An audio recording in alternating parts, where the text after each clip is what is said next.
one of the main sources when it comes to iPhone 8 leaks. So they said that the iPhone 8 is not going to be called the iPhone 8 anymore, and instead it's going to be called the iPhone Edition. Yeah, pretty weird. So it would be called the iPhone Edition, basically to match the naming scheme of the Apple Watch. On the Apple Watch, we have the Apple Watch Edition, which up until 2016 was the golden Apple Watch, and then in late 2016 with the Apple Watch Series 2, we got the ceramic version of the Apple Watch Edition. So yeah, the iPhone 8 being called the iPhone Edition would be pretty weird, especially since, well, the iPhone 8 would make so much more sense, and then the iPhone X would make even more sense because, well, X is the Roman number for 10, and the iPhone is actually turning 10 years, actually it did turn already 10 years this year in 2017. So by calling it the iPhone X, Apple will be able to restart the naming scheme with the iPhone X1 and then X2 next year, and maybe X3 next year, and so on. So what do you guys think about all this? What do you guys think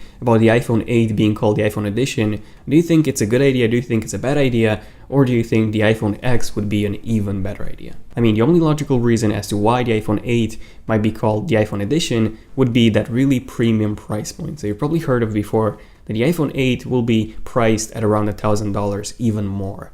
Yeah, which would be pretty unfortunate. And speaking of this really premium price point, Mako Takara has confirmed this in this report as well. The iPhone 8 or the iPhone Edition would cost $1,000 or more. But then they also said something pretty interesting when it comes to the iPhone 8 or the iPhone Edition and this premium price point. So apparently it's not going to come in 256 gigabytes of storage, the baseline model, as I previously believed. At this price point, instead, the baseline would be 64, and then you would have another option for 256. So yeah, 64 and 256 gigabytes would be the options for the iPhone 8 or the iPhone Edition, which would be a pretty bad choice for consumers because I personally have the mid-range option of the iPhone 7 Plus, so the 128 gigabytes version of the iPhone 7 Plus, and people like myself who have this version would have to upgrade to the 256 gigabytes option just because the 64 one wouldn't be enough for all of our files. So yeah, this is basically Apple's way of making you pay even more than that really premium $1,000 price point for the iPhone 8. Now, usually storage upgrades have been around $100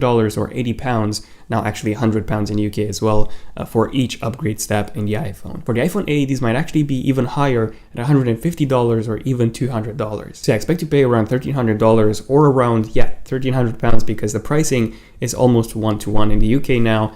For the iPhone 8, for the 256 gigabyte option for the iPhone 8. Yeah, that's almost the price of a 13-inch baseline MacBook Pro. Would you actually pay that much for an iPhone 8? That's the big question. How many units will Apple actually sell because of this really high price point? Now, also according to Mako Takara, Apple's actually testing different models, different versions for the iPhone 8. So apparently some of them still come with an LCD display instead of an OLED display, and some of them still come with a home button. Now, Apple's most likely going to go with an OLED display for the iPhone 8 and with no home button, as we've seen reported so many times now. But yeah, basically Apple's not sure which will be the final version of the iPhone 8, and this is mostly because of the materials involved in the iPhone 8. So Apple's actually testing ceramic models for the iPhone 8 instead of glass models. They're also testing models with a stainless steel frame, similar to what we have on the Apple Watch. Again, that would justify that really premium price point, and same would go for a ceramic iPhone. But yeah, basically the main reason why Apple's testing so many variants of the iPhone 8 is because they're not exactly sure which version they'll be able to produce the most. And here's the thing when it comes to designing and making a phone. The designing team, they can actually make the best looking phone on the planet, but then the engineering team will come and they'll say, oh wait, we cannot actually do this until, I don't know, next year or 2 years from today. So the designing team and the engineering team, they'll come to an agreement as to how the next phone will look like, but then the CEO and the board will also intervene and they'll tell them that, hey, we need to sell at least 100 million phones next year, and we cannot actually produce enough, let's say, wireless charging units for those phones. So we'll have to remove that component and maybe add it next year, and so on. So that's basically how a phone is made. Overall, the best option when it comes to the design, when it comes to engineering, and when it comes to selling as many units is chosen. That's the long story short as to how a device is manufactured and sold, unfortunately. Then also an LCD iPhone 8 with a home button, even if it's actually going to be made out of full ceramic, for example, it's not going to sell that well if it's actually going to be priced at this price point. So yeah, definitely expect an OLED iPhone 8 with no home button at all. Also, remember when I said that the iPhone 8 is actually going to come with not one, but actually two motherboards or logic boards stacked on top of one another and then linked by a connection cable. So this would allow for not just more room inside the phone for a larger battery, an L-shaped battery, but also the iPhone 8, by having this stacked motherboard design, would also be much smaller in terms of the size than the iPhone 7 and the iPhone 7s. So Mako Takara has confirmed the size of the iPhone 8 once again. So it's going to come with a 5.8 inches display. However, in terms of the size, it's actually going to be very similar to the 4.7 inch iPhone 7 and not the iPhone 7 Plus. So it's going to be really, really small when compared to the iPhone 7 Plus, but yeah, it is going to come with a 5.8 inches display. Now, when it comes to the actual usable area of the display, it's not going to be unfortunately 5.8 inches or 5.5 inches, it's still going to be about 5 to 5.1 inches. And that's because the bottom area of the display would actually hold a function bar. So similar to what we have on the new MacBook Pros, you would actually have a bar, a dedicated section of the display for different controls. And apparently this is going to be very different from the on-screen buttons that we have on so many Android smartphones. So it's not going to come with a home button, back button, and a multitasking button. Instead, you'll have the home button there all the time, and then you would have different controls for every single app that you use. So multitasking would still work by double tapping on that virtual home button. However, you would get extra buttons, extra functionality for each app. So these are a few concepts posted by Mac Rumors, and they show how this function bar would work. So for example, in Twitter, you would have start a new tweet or tweet someone. In Instagram, you would have something like messages and post any photos. Now this would look a bit weird on the home screen, at least from the concept. So I do see Apple either moving the app drawer on the bottom or simply adding some additional functionality on the home screen as well. Otherwise, it is going to look pretty weird with all this empty space here. And since the iPhone 8 is going to come with an OLED display, also expect some sort of always on display. So something like we have on the Samsung Galaxy S7 and the S7 Edge, an always on display that always shows your time and your notifications even when the display is off. This is one of my favorite features actually on the S7 Edge. And yeah, since this is an OLED display, the always on display has a really, really low impact on the battery life. The iPhone 7s and the iPhone 7s Plus will most likely not come with an always on display, and that's because the iPhone 7s's will still come with an LCD display, and you cannot actually have this an always on display on an LCD display. And that's because on LCD displays, the pixels provide only the color and then you need the backlight. So even if you want to show just the black color, you always have to light up those pixels because of the backlight. Whereas on all the displays, the pixels provide both the color and the brightness. So that's why they're more power efficient than LCDs, because you can only have just a few pixels lit up on the display. Whereas on LCD displays, you need to light up everything. LG, by the way, still uses an LCD display on the LG G5 and the G6, and they also have an always on display, but yeah, it's not as power efficient as an OLED display. So yeah, the usable on-screen area of the iPhone 8 would be 5 inches to 5.1 inches. That's if you don't count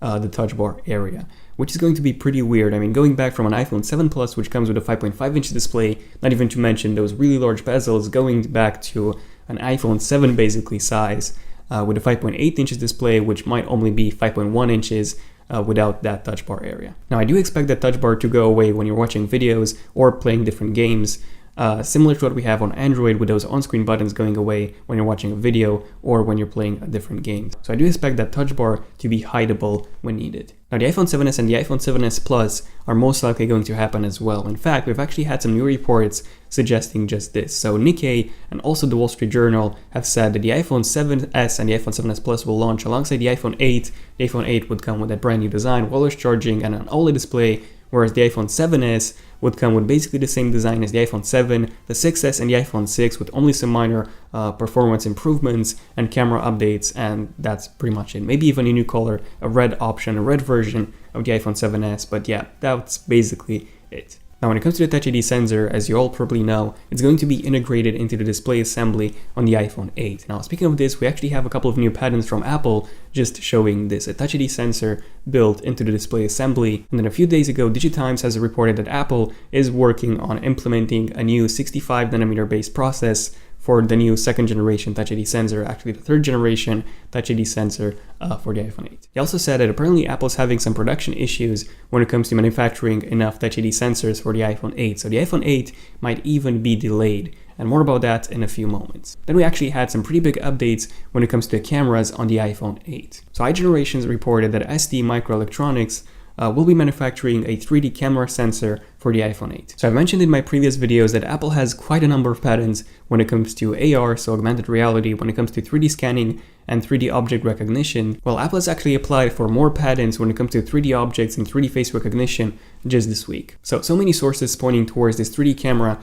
on the iPhone 8. So this is most likely going to happen, a 3D front-facing camera on the iPhone 8. So this will be able to recognize not just your face, but also everything behind you. So you would be able to use your face in games. You would be able to maybe even take 3D selfies. And so many apps would be able to take advantage of that 3D front-facing camera and use your 3D scanned face. That would be pretty interesting, a pretty interesting feature to have. Now, PrimeSense Technologies is a company that did a lot of work when it comes to 3D scanning and AR. And Apple has actually bought PrimeSense back in 2013, so yeah, 4 years ago. And PrimeSense Technologies, they also had quite a number of patents on just this AR and 3D object recognition. And KGI also gave us a few details on how that front-facing camera, that 3D front-facing camera on the iPhone 8 would work like. So basically you would have an infrared receiver and an infrared transmitter. And the transmitter would basically send infrared rays towards your face, and then the receiver would catch those rays. And based on the time it took for the receiver to catch those rays, it would know what 3D feature of your face